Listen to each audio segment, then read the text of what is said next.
India Legal presents Courts Roundup.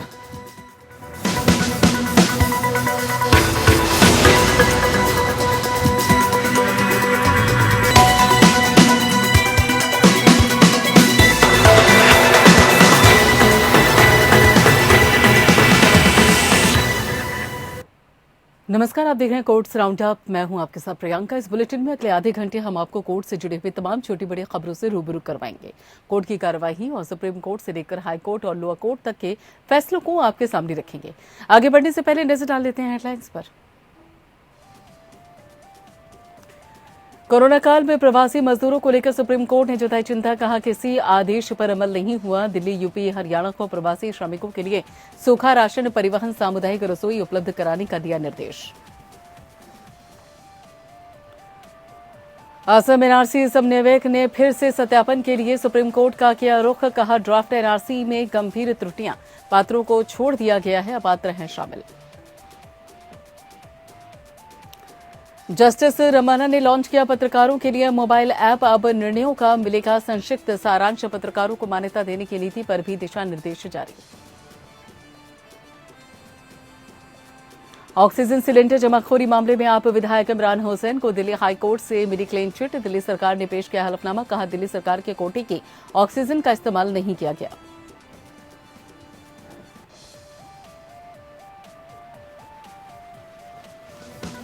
India Legal presents Courts Roundup.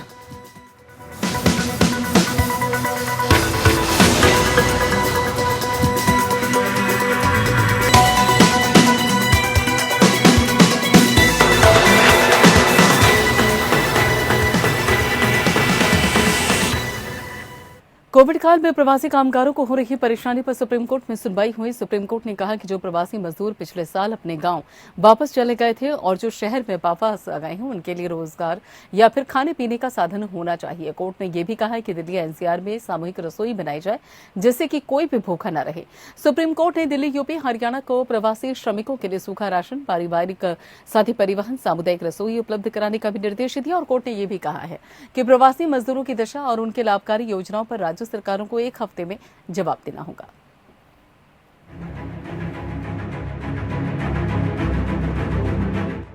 देश में corona virus की दूसरी लहर के दौरान उच्चतम न्यायालय ने फिर से प्रवासी मजदूरों को लेकर अपनी चिंता जाहिर की है। पिछले साल कोरोना की पहली लहर के बीच सुप्रीम कोर्ट ने प्रवासी मजदूरों के हित में केंद्र और राज्य सरकारों के लिए कई निर्देश जारी किए थे। इन्हीं निर्देशों को लेकर शीर्ष न्यायालय ने गुरुवार को कहा कि उन आदेशों पर कोई अमल नहीं हुआ है क्योंकि किसी भी राज्य सरकार की तरफ से अब तक कोई जवाब दाखिल नहीं किया गया है। उच्चतम न्यायालय ने कहा कि वो राष्ट्रीय राजधानी क्षेत्र यानी कि एनसीआर में आने वाले राज्यों में सामुदायिक रसोई की व्यवस्था और कोविड-19 वैश्विक महामारी की मौजूदा लहर के बीच घर लौटने के इच्छुक प्रवासी मजदूरों के लिए परिवहन को सुविधाजनक बनाने के निर्देश पारित करने की इच्छुक है। शीर्ष अदालत ने कहा कि अधिकारियों को सुनिश्चित करना चाहिए कि घर लौट रहे प्रवासी मजदूरों से निजी बस संचालक अत्यधिक किराया नहीं वसूलें और केंद्र को उन्हें परिवहन की सुविधा देने के लिए रेलवे को शामिल करने पर विचार करना चाहिए। न्यायमूर्ति अशोक भूषण और न्यायमूर्ति एमआर शाह की पीठ ने 3 कार्यकर्ताओं की याचिका पर सुनवाई के दौरान ये बातें कही। इसमें राज्यों और केंद्र को महामारी के बीच देश के कई हिस्सों में लॉकडाउन की वजह से परेशानी झेल रहे प्रवासी मजदूरों के भोजन की सुरक्षा, नकदी हस्तांतरण, परिवहन सुविधा और अन्य कल्याण उपाय सुनिश्चित करने के लिए निर्देश देने का अनुरोध किया गया है। पीठ ने कहा कि फिलहाल के लिए हम सामुदायिक रसोई पर निर्देश पारित करने के इच्छुक हैं ताकि कोई भूखा न रहे और जो जाना चाहते हैं उनकी आवाजाही को भी सुविधाजनक बनाने पर निर्देश देंगे। पीठ ने कहा कि एनसीआर राज्यों दिल्ली, उत्तर प्रदेश और हरियाणा के लिए वो कुछ निश्चित निर्देश जारी करेगा, जबकि अन्य राज्यों के लिए वो याचिका में उठाए गए मुद्दों पर उनके जवाब दायर करने को कहेगा। याचिकाकर्ताओं की तरफ से पेश हुए अधिवक्ता प्रशांत भूषण ने कहा कि वैश्विक महामारी की वजह से कई प्रवासी कामगार एक बार फिर परेशानी का सामना कर रहे हैं क्योंकि उनकी नौकरियां चली गई हैं और उनके पास अपना ख्याल रखने के लिए पैसा नहीं है। सॉलिसिटर जनरल तुषार मेहता ने पीठ को बताया कि देश वैश्विक महामारी से लड़ रहा है और सभी राज्यों का प्रयास ये सुनिश्चित करने का है कि औद्योगिक एवं निर्माण गतिविधियां रुके नहीं। Bureau report. राज्य एनआरसी समन्वयक हितेश देव शर्मा ने सुप्रीम कोर्ट को बताया है कि असम राज्य में एनआरसी को अपडेट करते समय मौलिक और गंभीर त्रुटियां राष्ट्रीय नागरिक रजिस्टर या फिर एनआरसी के मसौदे में आ गई है और एनआरसी का व्यापक पुनः सत्यापन करना होगा। शर्मा ने अदालत को बताया कि लगभग 50,000 व्यक्तियों को एनआरसी में शामिल होने के योग्य पाया गया था, हालांकि उनके नामों को एनआरसी के मसौदे से बाहर रखा गया था।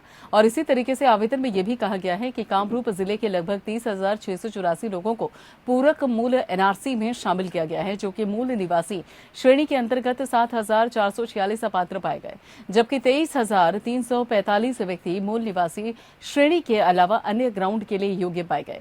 केवल 107 को मूल अंतर्देशीय श्रेणी के तहत योग्य पाया गया और ये अंकित भी किया गया था, क्योंकि इन व्यक्तियों को उनके बहिष्कार पर आपत्ति नहीं थी और उनके पास कोई उपाय नहीं बचा है, क्योंकि नागरिकता नियम 2003 के तहत अनुसूची 8 के खंड 8 के अनुसार केवल वे व्यक्ति जो दावों और आपत्तियों के परिणामों से संतुष्ट नहीं हैं, वे विदेशी ट्रिब्यूनल के समक्ष अपील कर सकते हैं। शर्मा ने कोर्ट से कहा है कि एक समयबद्ध पुनः सत्यापन की आवश्यकता है, क्योंकि असम के साथ अंतर्राष्ट्रीय सीमा साझा होती है और ये रणनीतिक मायनों से भी अहम है।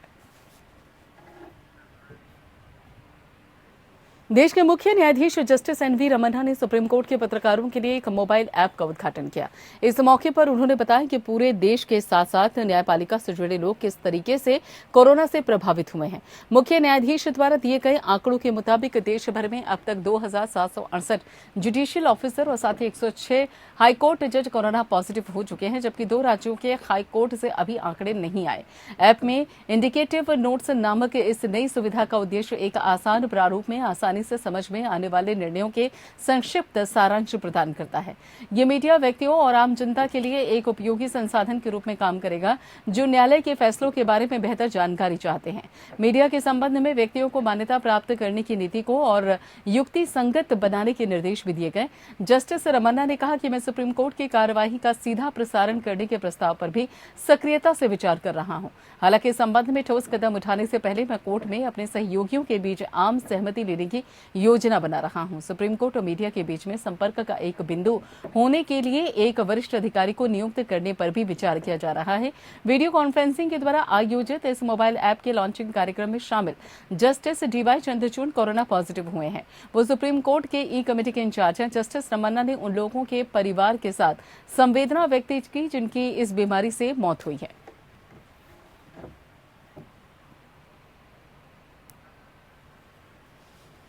सुप्रीम कोर्ट के न्यायाधीश न्यायमूर्ति डीवाई चंद्रचूड़ के कोविड-19 पॉजिटिव होने के बाद बताया जा रहा है कोर्ट ने कोरोना वायरस मुद्दों पर स्वतः संज्ञान मामलों पर सुनवाई को स्थगित कर दिया। Justice DY Chandrachud, justice L Nageswara Rao और जस्टिस एस रविंद्र भट्ट की खंडपीठ ने गुरुवार को महामारी के मामले में स्वतः संज्ञान के बाद केस को सुनने के लिए सूचीबद्ध किया गया था।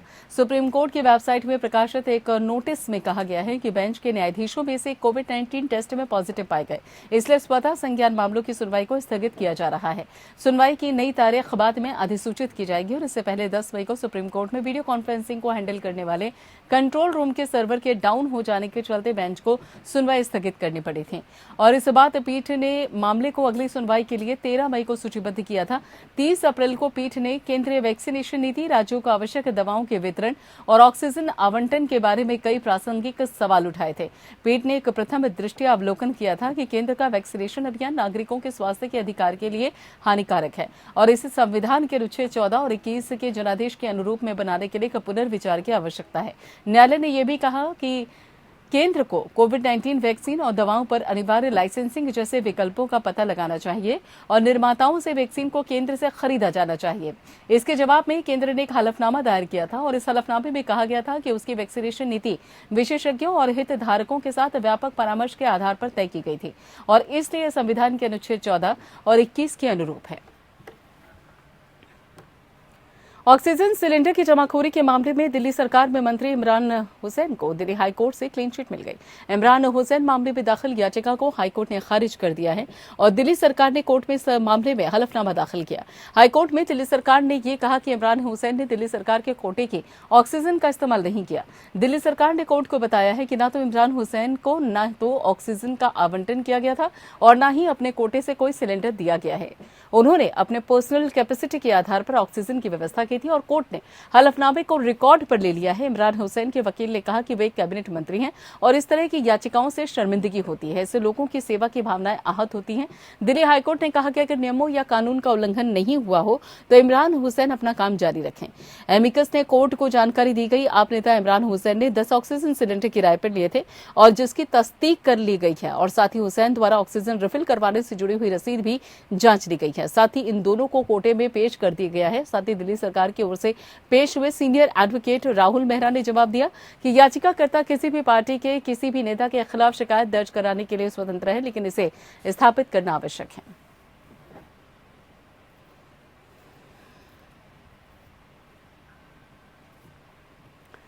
सुप्रीम कोर्ट बार एसोसिएशन ने अपने उन सदस्यों को एसएसबीए कोविड-19 अनुदान योजना 2021 के तहत एक बार की 25,000 रुपए की अनुग्रह राशि प्रदान करने का फैसला किया जो कोविड पॉजिटिव पाए गए हैं। ये योजना उन सदस्यों के लिए उपलब्ध होगी जो कि 1 मार्च 2021 या उसके बाद से कोरोना संक्रमण से प्रभावित हुए। सदस्यों को इस बाबत किसी भी मान्यता प्राप्त टेस्टिंग लैब, अस्पताल, मोहल्ला क्लिनिक, सरकारी अधिकारी का प्रमाणन उपलब्ध करना जरूरी होगा। एसोसिएशन ने यह भी घोषणा की है कि जो सदस्य कोविड-19 के कारण 7 दिन तक अस्पताल में भर्ती रहा होगा वो राशि के अलावा 25,000 रुपए हासिल करने के लिए भी पात्र होगा। कोविड-19 के कारण 8 से 14 दिनों तक अस्पताल में भर्ती रहने की स्थिति में संबंधित सदस्य एक बार की 25,000 रुपए की अनुग्रह राशि पाने के अलावा 50,000 रुपए प्राप्त कर सकेगा। कोरोना संक्रमण से पीड़ित जो सदस्य 15 से 21 दिन तक अस्पताल में भर्ती होंगे उन्हें एक बार की 25,000 रुपए की अनुग्रह राशि के अलावा 75,000 रुपए दिए जाएंगे। वैसा कोई भी सदस्य जो 21 दिनों से अधिक कोविड के कारण अस्पताल में भर्ती रहेगा वो एक बार की 25,000 रुपए की अनुग्रह राशि के अलावा 1 लाख रुपए प्राप्त करने का पात्र होगा। योजना का लाभ केवल उन्हीं सदस्यों को मिलेगा जिनकी आयकर योग्य औसत आय वित्त वर्ष 2017, 2016, 17, 18 या 18, 19 के दौरान 10 लाख रुपए से कम रही होगी। जानकारी की अनुपलब्धता की स्थिति में उपरोक्त मामले में स्वघोषणा को वैध प्रमाण माना जाएगा।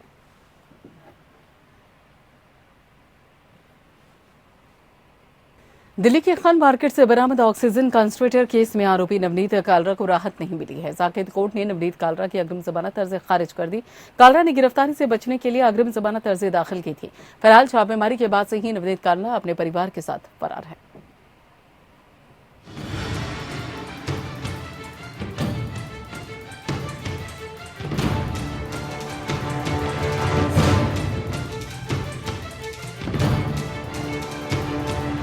दिल्ली के खान मार्केट से बरामद ऑक्सीजन कंसंट्रेटर केस में आरोपी नवनीत कालरा को राहत नहीं मिली है।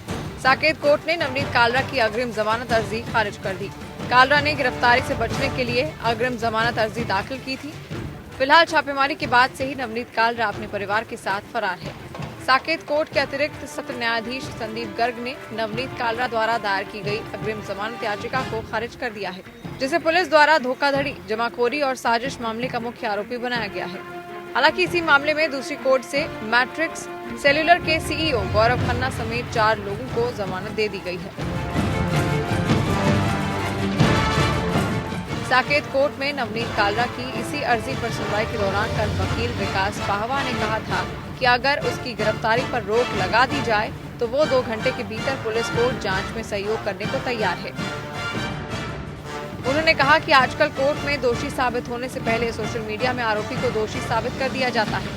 नवनीत कालरा के वकील विकास पाहवा ने कहा कि हमें फेयर ट्रायल मिलना चाहिए। इस पर जज ने कहा कि फेयर ट्रायल हर आरोपी को मिलना उसका अधिकार है। नवनीत कालरा के वकील ने कहा कि मेरे खिलाफ कैंपेन चलाया जा रहा है, जबकि ऑक्सीजन कंसंट्रेटर सरकार को जीएसटी देकर और कस्टम से क्लियर कराकर लाए गए हैं।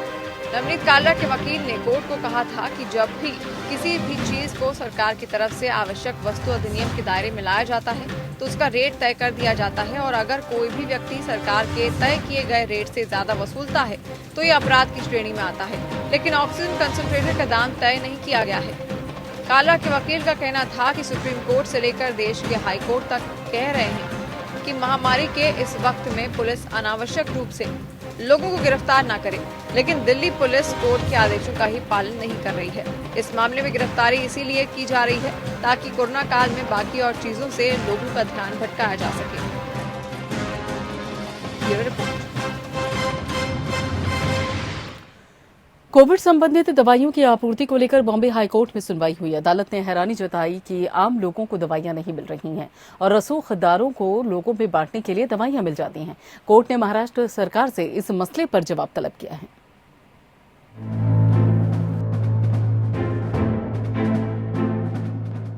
बॉम्बे हाईकोर्ट ने राज्य को अंतरिम आवेदन पर जवाब देने के लिए कहा है, जिसमें पूछा गया है कि कैसे राजनेताओं और मशहूर हस्तियों द्वारा रेमडेसिविर इंजेक्शन और टोसिलीजुमैब जैसी जांच दवाओं को खरीदा और वितरित किया जा रहा है, जबकि राज्य इन दवाओं की आधिकारिक आपूर्ति में कमी के बारे में शिकायत कर रहा है। मुख्य न्यायाधीश दीपांकर दत्ता और न्यायमूर्ति जीएस कुलकर्णी की पीठ कोविड-19 प्रबंधन के लिए दायर जनहित याचिका पर सुनवाई कर रही थी।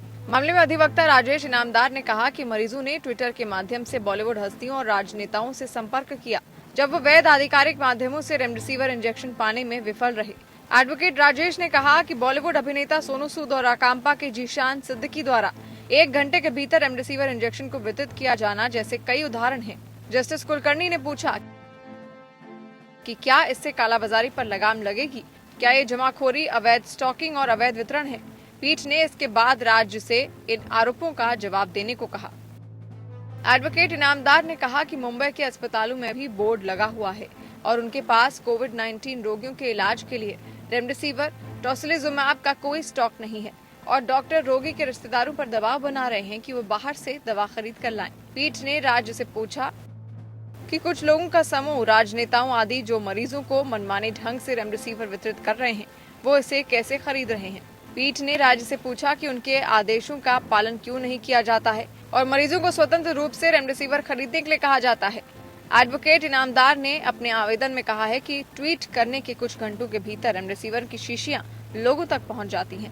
याचिका में कहा गया, ये प्रस्तुत किया जाता है कि जनप्रतिनिधियों और मशहूर हस्तियों को ये सुनिश्चित करना चाहिए कि लोगों को उनके पास नहीं आना चाहिए और ये सुनिश्चित करना चाहिए कि राज्य द्वारा प्रदान की जाने वाली सार्वजनिक स्वास्थ्य सुविधाओं में दवा प्राप्त करने का प्रावधान है।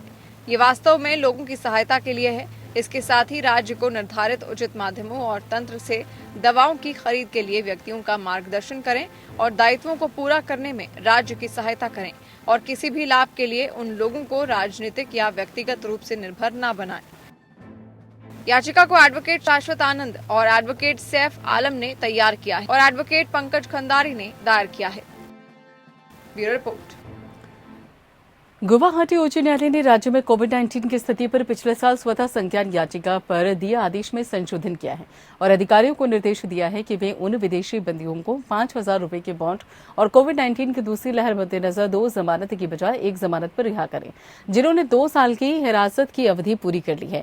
चीफ जस्टिस सुधांशु धूलिया और जस्टिस मनीष रंजन पाठक की खंडपीठ ने आदेश दिया।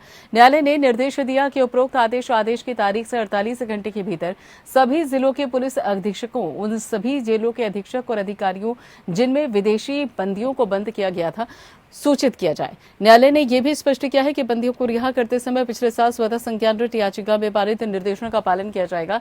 कोर्ट ने उक्त निर्देश हमशुल हक की याचिका पर दिए हैं, जिन्होंने फॉरेनर्स ट्रिब्यूनल यानी कि जोरहाट के 13 मई 2019 के आदेश को चुनौती दी थी, जिसमें उन्हें विदेशी घोषित किया गया था और तब से वे हिरासत में थे। हाईकोर्ट ने पिछले साल सुप्रीम कोर्ट के निर्देश अनुसार पात्र बंदियों के निर्धारण और रिहाई के लिए असम के सभी फॉरेनर्स डिटेंशन सेंटर के लिए कुछ दिशा निर्देश जारी किए थे। न्यायालय ने संबंधित पुलिस अधीक्षक सीमा को निर्देश दिया है कि वो पहले अपने अधिकार क्षेत्र के तहत ऐसे बंदियों के नाम और हिरासत की अवधि की जानकारी ले जिन्होंने हिरासत में 2 साल से अधिक अवधि पूरी कर लेने के मद्देनजर जमानत पर रिहाई के लाभ का दावा किया है और उसके बाद आवश्यक कदम उठाए। जमानत पर रिहाई निम्न शर्तों के अधीन होगी: भारतीय नागरिकों की 5-5 हजार रुपए की 2 जमानत के साथ मुचलके का निष्पादन, रिहाई के बाद ठहरने के सत्यापन योग्य पते की जानकारी, रिहाई से पहले संबंधित डिटेंशन सेंटर के एक सुरक्षित डेटाबेस में दोनों आंखों और सभी 10 उंगलियों के निशान और फोटो के बायोमेट्रिक को रखना होगा।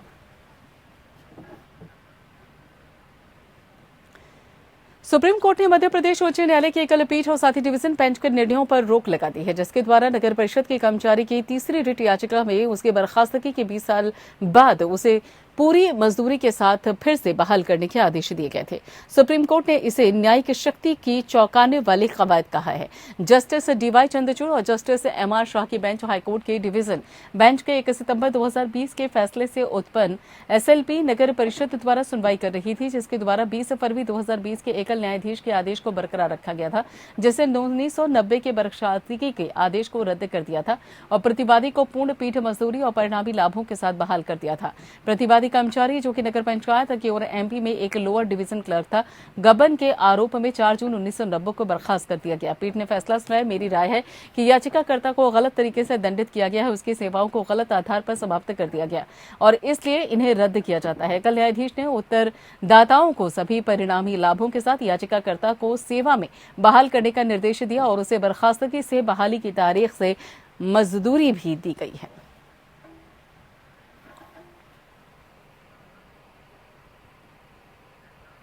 चलिए कोर्ट्स राउंडअप में फिलहाल लेते हैं, बाकी खबरों के लिए आप जुड़ रहिए पेन के साथ। India Legal presents Courts Roundup.